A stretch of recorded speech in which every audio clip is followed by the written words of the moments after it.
A yau za mu koya muku yadda za ku gyara fuskarku ta yi kyau. Duk wasu ƙuraje da ke fuskarku za ku yi maganin su, duka za su fita. Ba wasu ƙuraje, ku ganta fes-fes ba tare da wasu ƙuraje ba, kuku wani baƙi a fuskarku. To mun fara dai da ayaba ko kuma na ce agade. To kamar dai yadda kuke gani agade ga ta nan, kuna gani mun yanke ta gida biyu. Yannan bayan an yanke ta, kuna gani ko, sai ku zo ku kwalɗe ta a cire wannan ɓawon na jikinta. Sai ku samo wani kwano wanda za ku ringa sawa a ciki. Kuna ganin dai yadda muke kwalɗe ta. Yawwa, bayan an kwalɗe ta, sai a zo a samu fork, sai a ringa danna ta, a ringa daddannawa, ana daddannawa, ana daddannawa. Kun ga dai yadda muke yi ko? Kun ga yadda muke yi mata? Yawwa, kuna ganin da muke mata, wato ana nufin ana niƙe ta, ana kwaɓa ta.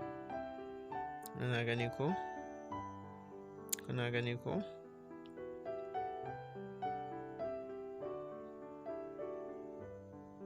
Yawwa.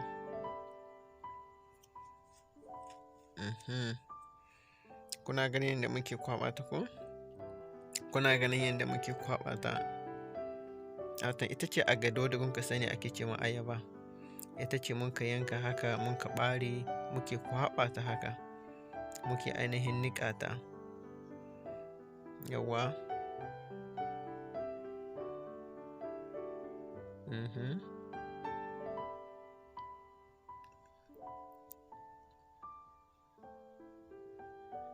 To masha Allah, bayan an kwaɓa ta, wato an nufin an niƙa ta, ta niƙu, sai mu samu wani kwano daban kuma.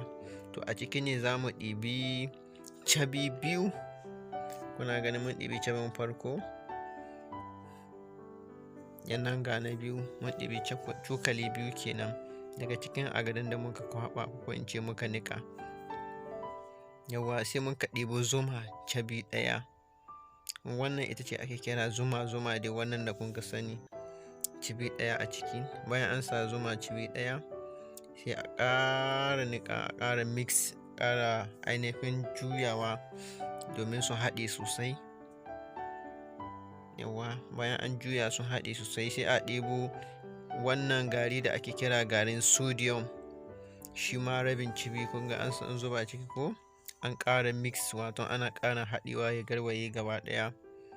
Yannan sai ku ɗebi wannan, shine ake kira lemon tsami, wannan ake kira lemo, wato na turawa kenan, ba ƙanana namu ba. Wannan shine ake kira lemo, rabi ne.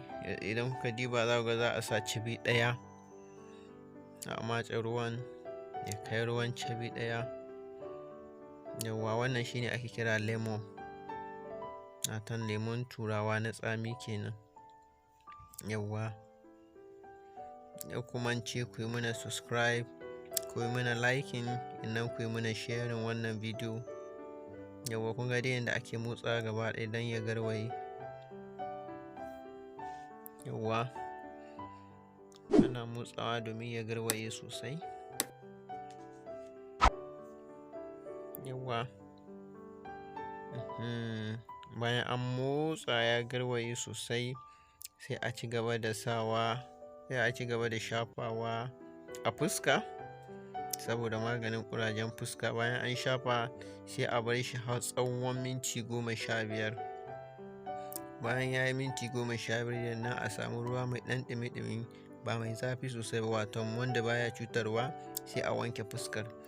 To bayan an wanke fuskar, sai ku samo irin man fuska, duk wanda kuka ga dama, kowane iri, sai ku zo kuma ku ƙara goge fuska da shi. To insha Allah, idan kuna yin wannan sau biyu a sati, to da yadda Allah za ku ga babu ƙurajen fuska. Ta Allah, ku yi mana subscribe, ku yi mana liking. Sannan kuma idan akwai wani bidiyo da kuke son mu yi muku, to ku yi mana comment a ƙasa. To insha Allah za mu yi ƙoƙari kuma za mu kawo muku wannan bidiyon. Mun gode sosai. Masha Allah.